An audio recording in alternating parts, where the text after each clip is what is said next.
अस्सलाम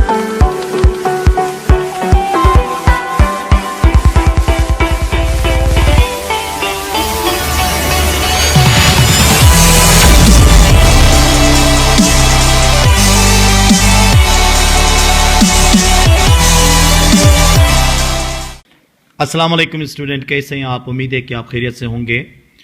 आज की इस क्लास के अंदर हम वुड रादर के बारे में पढ़ेंगे। वुड रादर के इस्तेमालात, इसके मुख्तलिफ फार्मूले और कहाँ कहाँ हम इसको इस्तेमाल करते हैं उसके बारे में हम पढ़ लेंगे।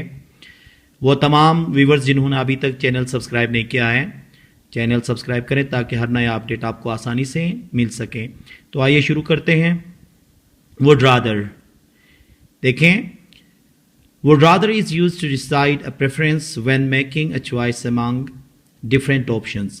जब हमारे पास दो ऑप्शंस होते हैं और उन ऑप्शंस में से किसी एक ऑप्शन को हमें चुनना पड़ता है तो उस वक्त हम would rather का इस्तेमाल कर लेते हैं। अब इसका फार्मूला कुछ इस तरह से बनता है। सब्जेक्ट के बाद would rather, फिर वर्ब की फर्स्ट फॉर्म, फिर ऑब्जेक्ट। ये पहला सेंटेंस होगा जो कि हमारा चॉइस होता है। फिर उसके बाद देन लगाएंगे। देन लगाने के बाद फिर वर्ब की कौन सी फॉर्म? फर्स्ट फॉर्म इस्तेमाल कर लेंगे। फिर उसके बाद ऑब्जेक्ट आएगा। देखिए यहाँ पे क्योंकि दो जुमले होते हैं या दो काम होते हैं तो हमारे पास दो सेंटेंसेस होते हैं। तो उनमें से जो हम पहले चॉइस कर लेंगे वो वुड रादर के साथ आएगा।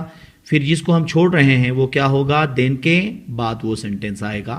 तो इसके मुख्तलिफ एग्जाम्पल्स हम देख लेते हैं। देखिए, I would rather eat an apple than eat mango. देखें यहाँ पे would rather eat an apple, यहाँ से एक सेंटेंस है। फिर then के बाद eat mango। अब इसका तर्जुमा कुछ इस तरह से होगा, मैं आम खाने के बजाय सेब खाना चाहूँगा।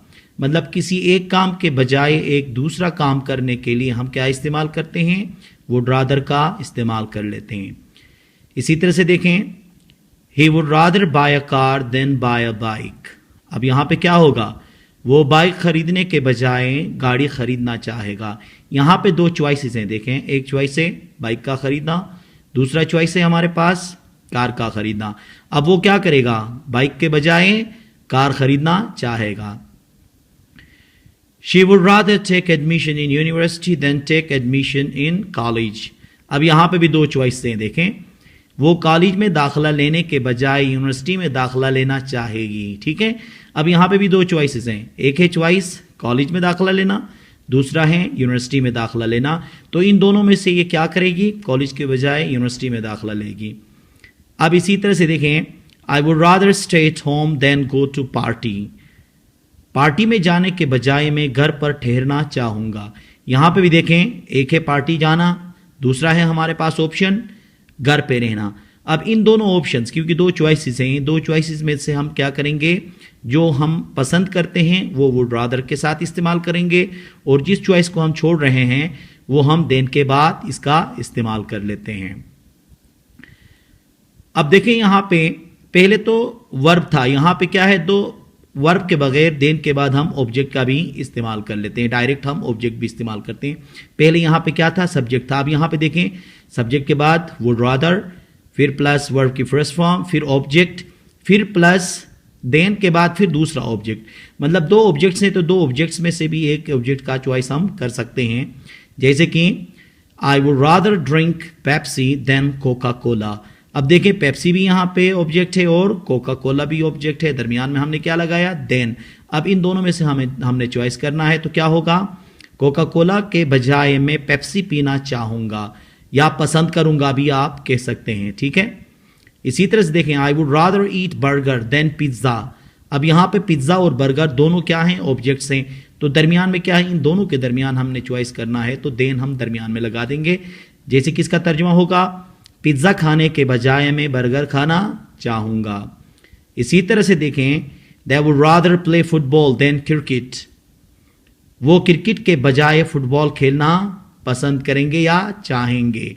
यहाँ पे भी देखें, फुटबॉल और क्रिकेट दरमियान में आए हैं तो ऑब्जेक्ट के बाद ही ऑब्जेक्ट है। I would rather buy land in Gilgit than Lahore. अब इसका तर्जुमा क्या होगा? लाहौर के बजाय मैं गिलगित में ज़मीन खरीदना चाहूँगा। तो हमने क्या पढ़ा? यहाँ पे वुड रादर का इस्तेमाल, वुड रादर के बाद देन, इन दोनों के कम्बिनेशन हम उस वक्त इस्तेमाल करते हैं जब हमारे पास दो चॉइसेस होते हैं, تو اس میں سے ہم پریفر کس کو کر رہے ہیں وہ ظاہر کرنے کے لیے ہم کیا استعمال کرتے ہیں؟ وہ رادر کا استعمال کرتے ہیں. اس کے آپ بہت سارے جملے بنا سکتے ہیں. اس کی پریکٹس آپ کیجئے گا تاکہ آپ کو آسانی سے سمجھ میں آ جائے. امید ہے کہ آج کا لیکچر آپ کو سمجھ میں آیا ہوگا. Thank you very much.